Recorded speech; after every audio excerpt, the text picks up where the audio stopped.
আসসালামু আলাইকুম। এই মুহূর্তে আপনাদের সাথে যুক্ত হয়েছি সুইজারল্যান্ডের রাজধানী বার্ন থেকে। আমার পিছনে যে আপনারা একটু সূচনা দেখতে পাচ্ছেন, এটি হচ্ছে সুইজারল্যান্ডের ন্যাশনাল ব্যাংক।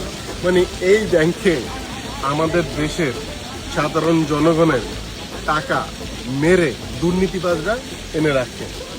মানে কৃষক, মজুর, খেটে খাওয়া মানুষ, আমাদের মতো সাধারণ মানুষদের রক্তে ঘামে যে টাকা আমরা ব্যাংকে রাখি এবং সেই টাকা দুর্নীতির মাধ্যমে এরকম সুইচ ব্যাংকে চলে আসে এবং সেই টাকায় দুর্নীতিগ্রস্ত মানুষদের ছেলেমেয়েরা পৃথিবীর নানান দেশে পড়ে বা তাদের জীবন গড়ে।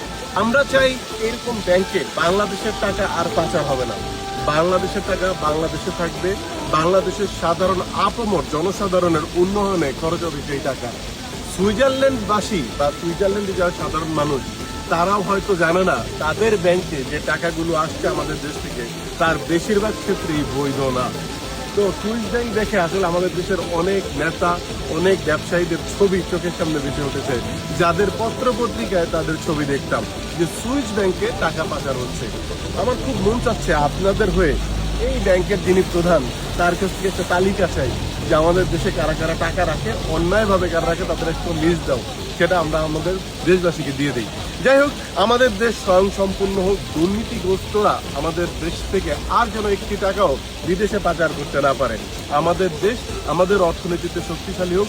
সুইজারল্যান্ড যেমন সুন্দর, এই দেশের মানুষ, এদেশের সরকার যেভাবে এই দেশটিকে সুন্দরভাবে গুছিয়ে রেখেছে, আমাদের দেশের সরকার, আমাদের দেশের মানুষও আমাদের দেশের প্রতি সদয় হোক। পৃথিবীর বুকে বাংলাদেশ হয়ে উঠবে পৃথিবীর অন্যতম শক্তিশালী অর্থনৈতিক এবং সৌন্দর্যের দিক থেকে একটি দেশ।